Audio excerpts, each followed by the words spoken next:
Start. Do we always close it? I think so. Yeah. Cameras, alright. Vinny? Arne, first of all, obviously, it appears that you're targeting reinforcements in the forward line and in the back line. So Alexander Isak and Mark Gay, what can you tell us at the situations regarding potential for them to at least become Liverpool players before the deadline? What I can tell you is not a lot.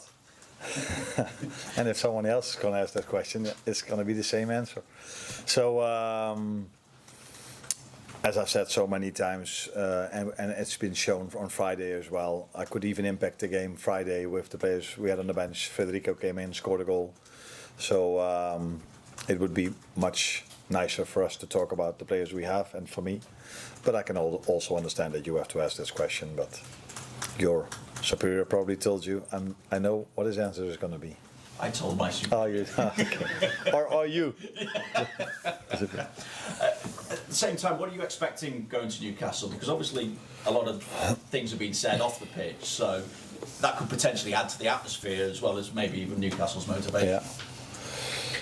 Nothing to do with anything that's in the media a lot, but I think if you go to Newcastle, you know what to expect. We've played them 3 times last season, and twice their intensity levels were above ours. So in the away game, especially first 60 minutes, they were so intense. They were fully deserved, had the lead, and in the League Cup final, they were more intense than us as well. So I don't think they need anything to add for them being intense if they play at St James's Park. It is, huh? Yeah, they play at St James's Park. So yeah, it's apart from the intensity, it's a very good team. They have also a team that can make it a fight, if you want to call it like this. They have players for this, but they also have players that are so comfortable on the ball. So one of the best teams in the league, and one of the most difficult away games that you can have in a season, especially, as you say it here, under the lights. Yeah, under the lights. So yeah. And what difference can Ryan Gravenberch coming back make to your overall solidity? I think a lot. At least if he's the same player as he was last season, that could help us a lot. If you just simply look at the second goal we conceded, they could just go from one side, from the 18-yard box to the other side, without being attacked, which was smart because Virgil and Ibu needed to go back because it was a 4-versus-2 situation. But I think if you look back at last season and everything, single time he played, Ryan would have been in that position, and for him not being there, and us playing with very good players but very attacking-minded players, that, for example, hurt us in that goal, and that wasn't the first time where we lacked a player in that position in the counter-attack for the other team. So normally, if he brings his normal level, it would definitely help us to have him back again. Hi Arne, just a word on the fitness of the squad. Is there any news about Frimpong and Bradley's fitness? Yeah, Connor trained for a few minutes with us today for the first time, and medical team was completely right about Jeremy to tell me that I had to take him off because he's out till the end of the international break, and that happened in the game. So I think I got criticized a bit by taking him off, didn't I? Yeah. And I've already said immediately after the game, that had nothing to do with how we played, but that we felt that he had an issue in his hamstring. And with we, I don't mean me, but the medical staff, and they were completely right. So good call to take him off, otherwise he would have maybe been out for longer, and we expect to have him back after the international break. And the most sort of recent signing, Giovanni, how's he looked in training, and when do you think he could be involved at some point? Now, he's a good-looking guy, so as most Italians. He's trained with us 3 times now, I think. If you look at his transfer fee, you can expect that he's already quite grown up for his age, and that's exactly what I saw. So he comes in as an 18-year-old, just playing with his new teammates as if he's here for longer, Impressive if you look at how tall he is, fast, comfortable on the ball. So yeah, there's a reason why we paid the transfer fee as we did, because we see him as a bright prospect. Is that a good English? Yeah. And he had already 3 good sessions, but it also tells you something about the team. If you come to this club, if you come into this team, you feel at ease from the start, because it's a very good and nice group to start your Liverpool career in. How big a concern is that right back area for you now? Because you mentioned Conor Bradley doing some training, Joe Gomez has had his injury problems as well, now Jeremy Frimpong. All of a sudden it looks like you were well stocked in that area, but are you concerned about the fitness and how sort of the records have been with the others that might be fit? No, Jeremy has a very positive injury record. Conor has been out once or twice last season. Yeah, these things happen in a season. We only have at the moment 2 injuries. Unfortunately, it's 2 for the same position. But the good thing is that some other player can play in that position as well. Wata played in that position for a few minutes. Dominic Szoboszlai already played in that position. So there are other options we can explore. Joe Gomez is definitely one of them, but for him to already play 20 minutes, that was already quite a lot. I wouldn't say he had a setback, but he wasn't able to train 3 days in a row completely with the team, which is completely normal if you're out for so long and all of a sudden the manager needs you for 20 minutes. But he's training with the team, so let's see where he is on Monday, if he can be involved in the team or if he can even start. But there are other options we have as well in this position. It's just, yeah, you cannot prepare for 2 injuries in one position. It would be stupid for us to have 3 fullbacks or 5 left backs, although we have 3 left backs at the moment. So we're unlucky that the right fullbacks are injured, yeah. And you briefly mentioned it before, Chiesa, what a moment for him, coming off the bench to get his goal against Bournemouth. Do you see him as having a bit more of a role to play this season? I know injuries hampered him last season. Do you think he'll have a more significant role in your team this time? Yeah, if he's more available, then he has already more chances to impact our results or his playing time. So yeah, but then it's about him staying as fit as he is at the moment. So I see a totally different Federico now than through large parts of last season, which is completely normal because he missed out on the whole pre-season and then comes into a Premier League rhythm in terms of amount of games and in terms of intensity. So he's in a much better place now.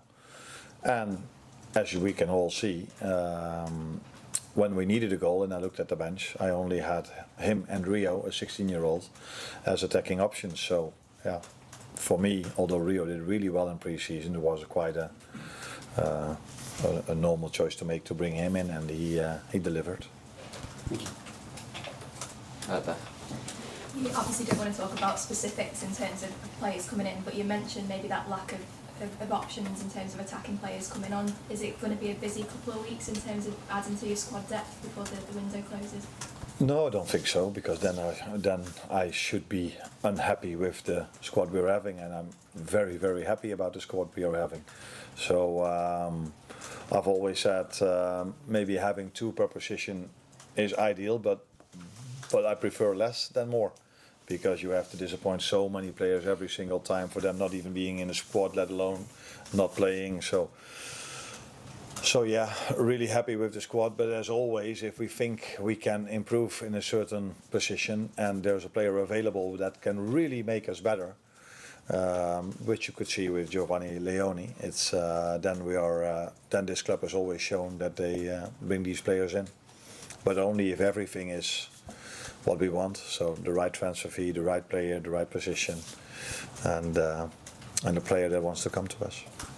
Well, Hi Arne, you've spoken previously about the difficulty of changing so many players in the starting 11 and perhaps the influence that's maybe had on some of the defensive structures. It's rare to have 10 days between games in the Premier League, even at this stage of the season. How helpful has that been to be able to get more time with the players on the training pitch and maybe kind of drill some of the structures a little bit more? No, of course it's helpful, but we did had a good pre-season. We had 6 weeks. compared to last season where we only had 2. Yeah, we had 6 weeks as well, but only 2 with most of the players. So we've had our time to train already, and I think that's also what you could see against the Bournemouth game, because it was, if you look at data, running stats, it was the most intense game that is played in the weekend. So that tells you that our match fitness is where we want it to be, and where we need it to be if you need to go to Newcastle, by the way. But it's also clear that in pre-season, that's what I said, I mixed up lineups, and then it's quite normal that you don't see every time the right connection between some players or some lines. But that was already very good against Bilbao, and okay to good against Palace and Bournemouth.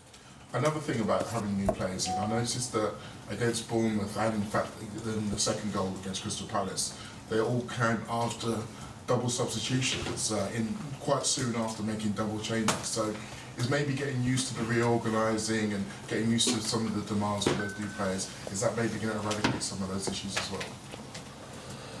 Now, most changes I've made in a game are due to match fitness, and players were not available in whole pre-season. So Hugo Ekitike, for example, that I took off twice, needs to make a step from Bundesliga to Premier League, and missed out a part of pre-season. So, and you want to keep him fit for the upcoming games, weeks, months as well. It's the same with McAllister, who was not able to start, in my opinion, yet against Palace. But I think he needed playing time. It's the same why I started him against Bournemouth. Was he already on the top of his level? No. But to get there, he needs playing time. So I had to take him off.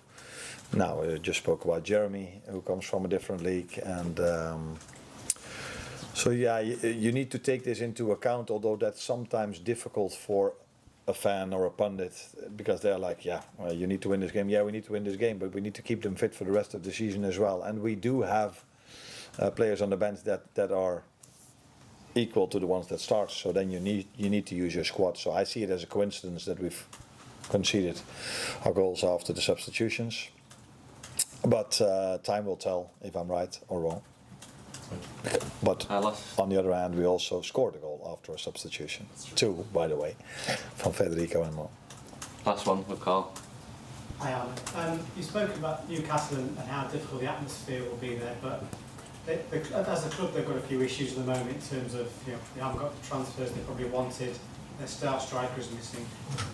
Does that make it easier for you in a way to go there, knowing that they're a club with troubles? No, I don't think they're a club of troubles. They had a very good start of the season against Villa. Good game for them. I think they were able to get more out of the game than the 1 point they got. So it's not only difficult, or it's mainly difficult because of the players they are having there, not only because of the fans. But the atmosphere is great, like it is at Anfield. So we are used to a certain environment. But St James's Park is, if I just remember last season, where it was in an evening game, by the way, as well, the atmosphere was amazing, and it will be the same. But why is the atmosphere amazing? Because the players can perform. They can add to the atmosphere by being as intense as they were, bringing the quality as they brought in that game. So that's going to be the challenge. The challenge is of course also playing in a stadium where the fans will be there for the home team. And that always helps every home team. I can tell you about us. So the last 15 to 20 minutes at Anfield, it wasn't a coincidence that we scored twice, because the fans helped us in that moment of time. But if you only have fans and you don't have the players, then you can forget it. So the main thing we have to be ready for are their midfielders, their last line, their free forwards. And although I assume, I'm not sure, but I assume Isak is not playing, from what I read in the media. But they still have Anthony Gordon as a 9. They still have Elanga as a left winger, right winger, sorry, and Barnes from the left. And then Jacob Murphy isn't even playing, who was very good against us twice last season. So this is the Premier League. We all have a lot of options, and Newcastle have them as well. It's fine for me then. You won your first game 4-2. It was a great night. Were you surprised by some of the criticism you got after that game? Did I? What was it? Just in terms of, you know, sort of maybe the way your side approached it, there was, yeah, people saying you're too open, you're more open last season, or is that just the high bar that you set, that your team has set for itself as champions? Of course, that has something to do with the bar we set, and I agree. We were at moments too open. First goal was, I think, mainly unlucky. That we lost the ball in a position we shouldn't lose it, and then we were 3 against 3, which is normally not a problem, but we had a disadvantage to our opponents, Ibu and Robbo. Second goal is definitely being too open. So if all your 3 midfielders are inside the box, well, we're just talking about Ryan, that's too open. So I agree on that. But also the reason why we scored the 3-2, that it was one of our midfielders, Curtis Jones, arrived in the box, would make it difficult for the goalkeeper. Ball fell to Federico. So it's also who we are, but we need to find the right balance by not being too open. But that balance will be better with Ryan. Unfortunately, if you want to judge me or us, we now have to play Newcastle and Arsenal, who are normally teams that are going to be above Bournemouth in the league. So it's even harder to play against them. But with Maka being back, with Ryan in his normal position, I expect us to be even better prepared for the counter attack than we were in this 2-2 moment, because I've watched the game, I think, twice back, and I don't think there's, apart from the 2 goals, where this, especially the second one is a counter attack, I don't think there were many other counter attacks from Bournemouth. But yeah, if it leads to a goal, it's of course a big story. And for us, conceding 2, that's too much in a home game. So, yeah, that's too open now. Thank you, guys. Cheers, Arne. You're welcome.